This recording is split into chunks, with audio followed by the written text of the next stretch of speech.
જય માતાજી। કેમ છો બધા? મજામાં? તો સ્વાગત છે તમારા બધાના નવા વિડીયોમાં। અને આજે શ્રાવણ મહિનાનો શુક્રવાર છે, એટલે મારા જીવંતિકામાંનું વ્રત છે।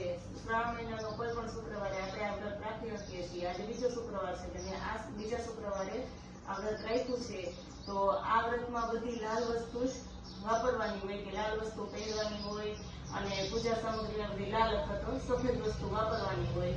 બીજી પીળી વસ્તુને કઈ અડવાની નહીં, કે પીળી વસ્તુ કઈ ખાવાની નહીં, કે પીળી વસ્તુ નીચે કે પીળો માંડો હોય નીચે હાલવાનું નહીં, એવું બધું હોય। અને આજના દિવસે અમારે દરવાજા ઘરની બહાર પણ ન જવાનું હોય, કેમ કે જ્યાં પાણી નીકળતું હોય ને પાણી આપણે ટપવાનું નહીં, પાણીનો ધોરિયો જતો હોય તો આજના દિવસે છે ને ઘરે જ રહેવાનું, દરવાજાની બહાર આપણે જવાનું નહીં। તો અત્યારમાં જો બધું કામ કરી અને છોકરાને સ્કૂલે આવી ગયા છે, બધું પતાવી અને અમારી માતાજીનું સ્થાપન કરવું છે। તો જો અહીંયા સ્થાપન કરવામાં બેસી ગઈશું। તો સ્થાપન કરવા માટે પહેલા જો પાટલા ઉપર મેં આ લાલ કપડું લઈ લીધું છે, લાલ કપડું રાખી અને એના ઉપર આપણે માતાજીનું સ્થાપન કરવાનું છે। જો મેં પાટલા ઉપર લાલ કપડું રાખી દીધું છે, અને પછી જો અહીંયા બધી સામગ્રી લઈ લીધી છે, જે માતાજીના સ્થાપનમાં ઉપયોગમાં આવે ને। તો આ જો માતાજીની છબી છે, આ છબી છે આપણે આ વ્રત રાખ્યું હોય ત્યારે આપણે એને સ્થાપન કરી રાખવાની, પછી મૂકી દેવાની। આવતા વર્ષે પાછી આપણે એ રાખવાની, એટલે જે આ સામગ્રીમાં જોતી હોય ને હું રાખી દઉં, જયારે પાછું વર્ષ દિવસ પછી આ શુક્રવાર આવે ને ત્યારે આ બધું ઉપયોગમાં લેવાનું। તો પહેલા જો આપણે માતાજીની છબી રાખી દઈએ, ત્યાર પછી જો આ ત્રાંબાનો કળશો છે, એમાં પાણીનો જળ ભરી અને રાખ્યું છે, એના ઉપર શ્રીફળ રાખી અને આપણે એનું પણ હારે સ્થાપન કરવાનું।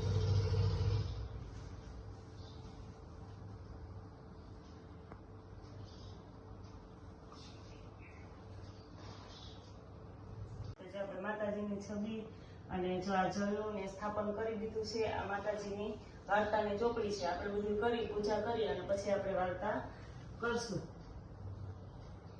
અને જો પ્રસાદ માટે પણ એમાં લાલ ફળ જ જોઈએ છીએ। તો જો આ મેં બધા લાલ જે ઓલા જલદારુ આવે ને લઈ લીધા છે, અને સફેદમાં જો આ પેંડા લઈ લીધા છે, એટલે આપણે આ પ્રસાદી ધરી દઈએ।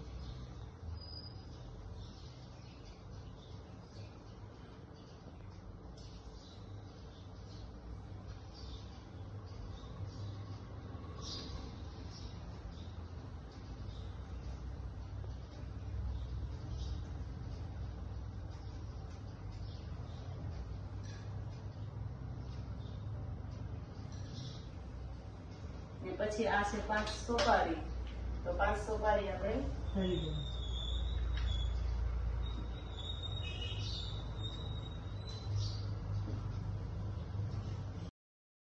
પ્રસાદ આપણે ધરી દીધો અને પછી ફૂલ ચડાવી દીધા, અને ફૂલના હાર જો બનાવી લીધા હતા। એટલે એક હાર આપણે માતાજીની છબીને ચડાવી દઈએ, અને બીજો હાર છે ને એ આ જે શ્રીફળ ને રાખ્યું છે ને એને આપણે ચડાવી દઈએ, અને પછી માતાજીનો દીવો પ્રગટાવી લઈએ, અને આપણે સ્થાપન એટલે આપણું સ્થાપન થઈ જાય પૂર્ણ।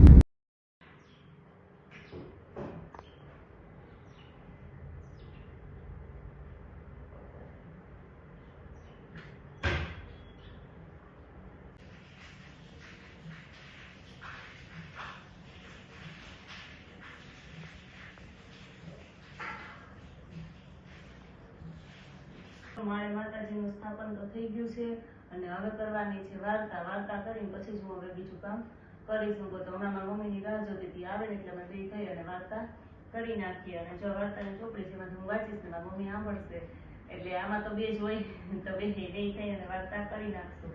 અને જો આ વ્રત છે ને એમાં મેં કીધું હતું ને એમાં વાર્તામાં લખેલું હોય બુકમાં હોતે કે પીળી વસ્તુ કઈ અડવાનું નહીં, પીળું કઈ પહેરવાનું નહીં। તો જો આપણે સોનાની બુટી કે એવું કઈ પહેર્યું હોય ને તો એ કાઢી નાખવાનું છે। મેં સોનાની બુટી જો પહેરી હતી ને એ બદલાવી નાખી છે, બીજી ખોટી બુટી પહેરી હતી, નાકમાં દાણો પહેર્યો હોય તો દાણો આપણે કેમ કે પીળું હોય ને એટલે એ આપણે પહેરવાનું નથી। ને હાથમાં જો મેં વીંટી પહેરી હતી તો વીંટી પણ કાઢી નાખી છે, એટલે પીળી કઈ વસ્તુ પહેરવાની નહીં, અડવાની નહીં, કઈ નહીં। અને આમાં લાલ વસ્તુ જ ફરજિયાત હોય। અને આ લાલ ને સફેદ સાડી અમારા ત્યાં બધા આ શુક્રવાર બહુ કરે છે, એટલે બધા આવી સાડી લઈને રાખે જ છે, કે લાલ ને સફેદ જ આવવું જોઈએ એમાં। અને પછી વ્રત પૂરું થઈ જાય એટલે સાડી મૂકી દે, આવતા વર્ષે પાછી ઉપયોગમાં આવે। તો હાલો ફટાફટ કરી લો, મમ્મી આવે ને એટલે આપણે બે ચાલુ કરી દઈએ। અત્યાર થઈ ગયા છે બપોર, અને મારે માતાજીનો પ્રસાદ બનાવવો છે। તો પ્રસાદમાં જો અમે લઈ લીધો છે રવો એટલે કે રવાનો શીરો બનાવવો છે. અને આમાં સફેદ વસ્તુ જોઈએ એટલે રવો તો સફેદ હોય એટલે લઈ લીધો. માતાજીને આ પ્રસાદ ધરીને પછી બપોરે મારે ખાલી એકટાણું યા શીરાનું જ કરવાનું હોય, બીજું કંઈ ખાવાનું ન હોય.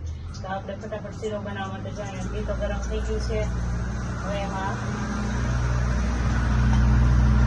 રવો નાખી અને શેકી અને આપણે બનાવી નાખીએ પ્રસાદ.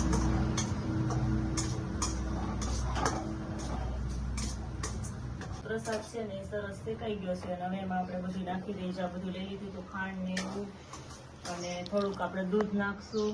પ્રસાદ છે એટલે જામાં કાજુ ને બદામ ને એવું લઈ લીધું, થોડુંક લઈ લીધું છે ટોપરું. એ બધું આપણે નાખી દેવાનું. સરસ શેકાઈ તો ગયો છે.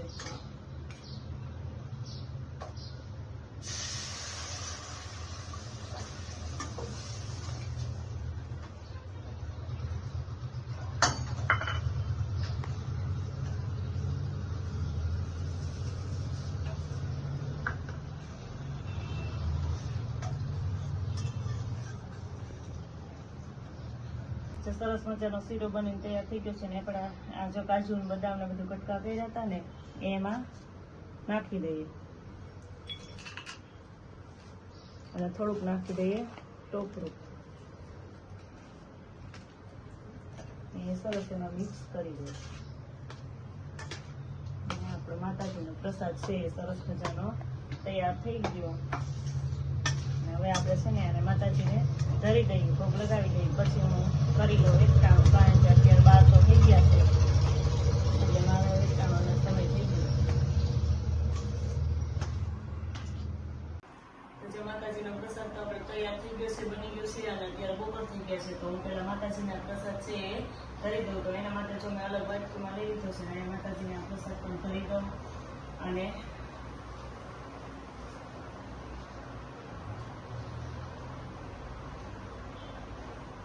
હવે પછી પ્રસાદ ધરી થોડીક વાર પછી હું પણ એકટાણું કરી લઈશ. એકટાણા મારે તે આગળ કીધું એમ ખાલી આ શીરો જ ખાવાનો હોય, બીજું કંઈ ખાવાનું હોય નહીં. અને સાંજે પછી જે ફરાળ કરીએ એમાં દૂધ ખાલી પીવાનું હોય, અથવા તો પેંડા ખાય, સફેદ વસ્તુ જ હોય. એટલે તો અત્યારે આપણે માતાજીનો અત્યારે સંધ્યાટાણું થઈ ગયું છે. એટલે અમે જો માતાજીની આરતી કરીએ છીએ, હું અને મીસુબેન બે. તો મીસુબેન તો આખો દિવસ વિડીયોમાં આવ્યા જ નથી. સ્કૂલેથી આવીને પછી થોડીક વાર રમવા ગયા, ટીવી જોઈ. અને અત્યારે જો આરતી કરીએ છીએ ને એટલે હું મીસુબેન થઈ અને હમણાં આરતી કરી લઈએ. કા મીસુબેન? હા.